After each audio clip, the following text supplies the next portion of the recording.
funny. I have a feeling I've met you before. I don't know. I don't think so.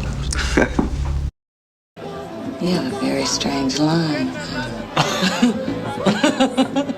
No, it's not funny. See, according to this, you're already dead.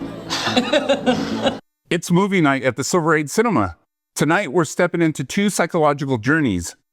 Angel Heart, a detective story drenched in voodoo and the supernatural, and Jacob's Ladder, a war-scarred nightmare where reality slowly comes apart.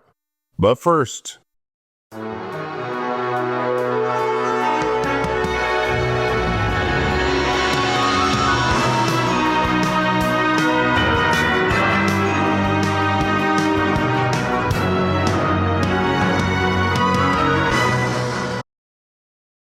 on the icy streets of New York City, a small-town private detective is hired by a well-dressed stranger to find a missing singer named Johnny Favorite. So what is it that you guys want from me? Do you by chance remember the name Johnny Favorite? No, I don't think so. It sounds simple. Track him down, get paid. But every lead takes a darker turn. The search pulls him from late-night jazz clubs in Harlem down to the back streets of New Orleans, where voodoo rituals and old secrets seem to lurk around every corner. The people he questions start turning up dead, and the case starts to feel like a setup. Dead bodies, Mr. Cypher. Murders. Johnny's running around bumping off everyone he used to know. And more it's me who's on the line for it. As the bodies stack up and the pressure closes in, he realizes he's not just chasing a missing man anymore. He's walking straight into something far bigger and far more dangerous than he ever expected. Alan Parker directs Angel Heart like a noir mystery that slowly turns into something much darker. Before this, he directed Pink Floyd The Wall, the rock opera built around the band's album. Parker later said Robert De Niro's performance as Louis Cypher was so eerie, he often kept his distance during those scenes, letting De Niro run the moment himself. Mickey Rourke stars as Harry Angel, a worn-down private detective pulled into a case that slowly turns into something far darker. Here's Mickey talking about getting this role. I was mainly just riding motorcycles and not paying too much attention to my career. And I think I was getting ready to lose my house, and I remember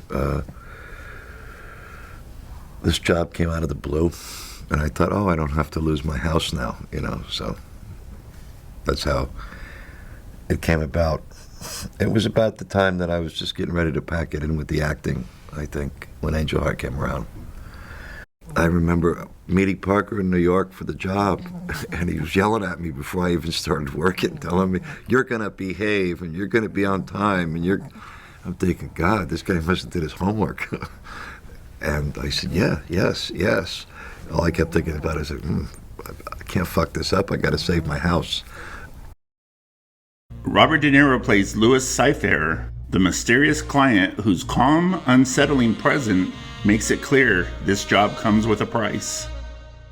Lisa Bonet is Epiphany Proudfoot, a young woman tied to the missing singer at the center of the investigation. And Charlotte Rampling appears as Margaret Cruzmark, a New Orleans socialite who knows more about the past than she lets on. What the hell? Lisa Bonet was starring as the free-spirited daughter on The Cosby Show, and Bill Cosby reportedly wasn't happy about her provocative role in Angel Heart. He worried that her doing a movie like this could damage the wholesome reputation of the show. What the hell? This guy was worried about her? Anyway, back to the review. Angel Heart is a strange mix of neo-noir detective story and supernatural horror, and the style is what really brings you in. The production design and cinematography really sets the mood. Harlem feels gritty and worn down, and New Orleans feels hotter and more haunted. Mickey Rourke carries the whole thing. He's in nearly every scene, slowly getting pulled deeper into a mystery that keeps turning darker the more he digs.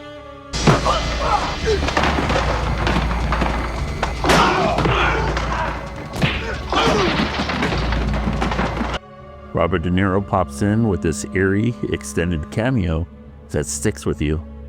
And Lisa Bonet shows up in a role that's nothing like we'd seen from her before.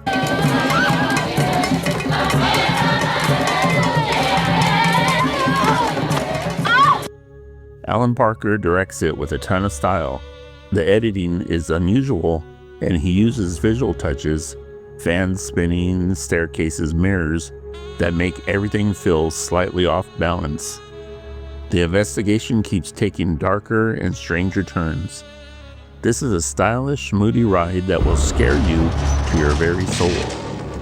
The film was originally given an X rating. After trimming about 10 seconds, it was able to secure an R. Those shots were later restored for the unrated video release. The infamous sex scene with Lisa Bonet took nearly 4 hours to shoot on a mostly closed set, and Alan Parker even played music to help everyone relax.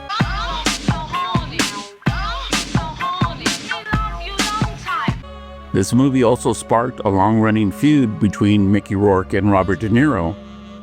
De Niro stayed in character and barely spoke to Mickey during filming, which Mickey took personally, and he's been talking about it ever since. My enjoyment rating for this sweaty supernatural movie is an A.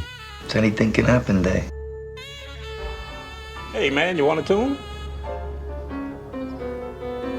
Yeah, I got a tune for you.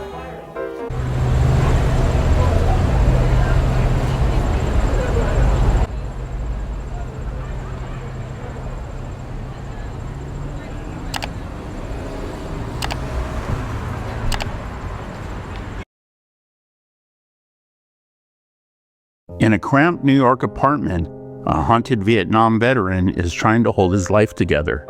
He's got a steady job, a few close friends, and someone who cares about him. But something feels off. He starts hearing things he can't explain. Faces that flicker, bodies that move in ways they shouldn't. Brief, terrifying moments that vanish as quickly as they appear. The nightmares don't stay in his sleep. They bleed into his days. Something's wrong, Jake. They're coming after me. The deeper he goes, the more unstable his world becomes, and he's left questioning whether he's losing his mind or finally starting to wake up. I'm not dead. What are you then? I'm alive. Adrian Lyne directs Jacob's Ladder with a dreamlike style that blurs the line between reality and nightmare. Before this, he helmed Fatal Attraction, the psychological thriller that scared husbands out of having affairs. Lyne kept the disturbing visuals practical. The famous shaking head effect was created by changing the frame rate, creating that unnerving blur at normal speed. Tim Robbins stars as Jacob Singer, a Vietnam veteran haunted by the disturbing visions that make him question what's real.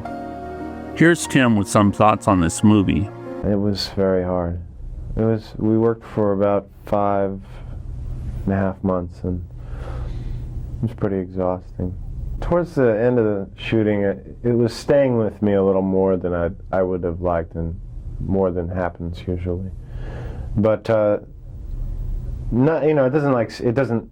I don't start having nightmares or visions or anything, but it just was a little too present for my comfort. Elizabeth Pena plays Jessie, Jacob's girlfriend, who tries to keep him grounded as his world starts slipping apart.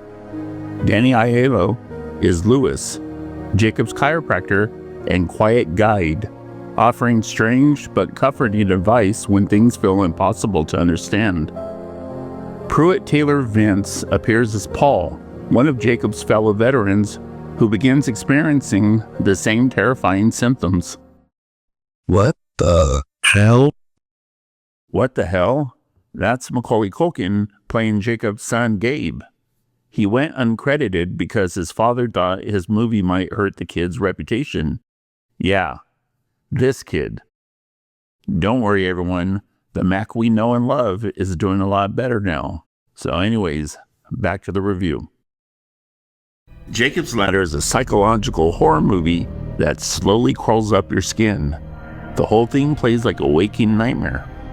New York feels grimy and claustrophobic, and the movie constantly keeps you off balance, making you question what's real and what just might be in Jacob's head.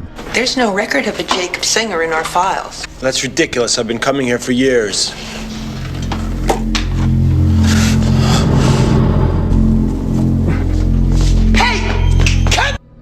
Tim Robbins really carries the film.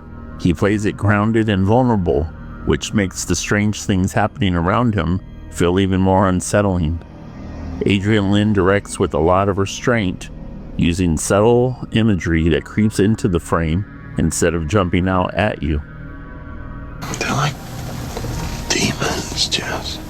Jake, honey, they're winos and bad ladies.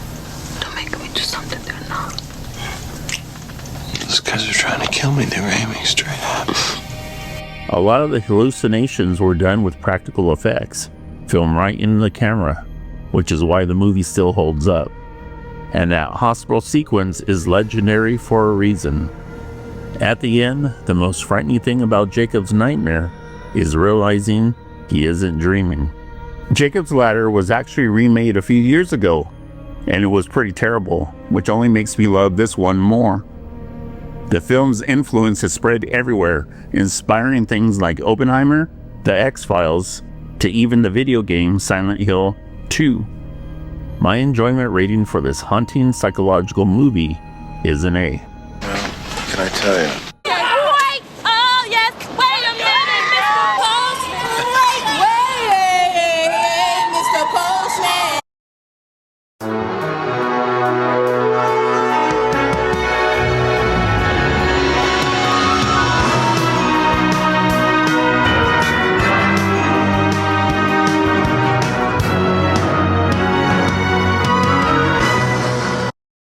Are you guys familiar with popcorn seasoning? Vaguely.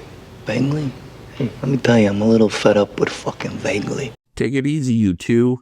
Here, have some Reese's Pieces. Thanks for stopping by, and please consider subscribing.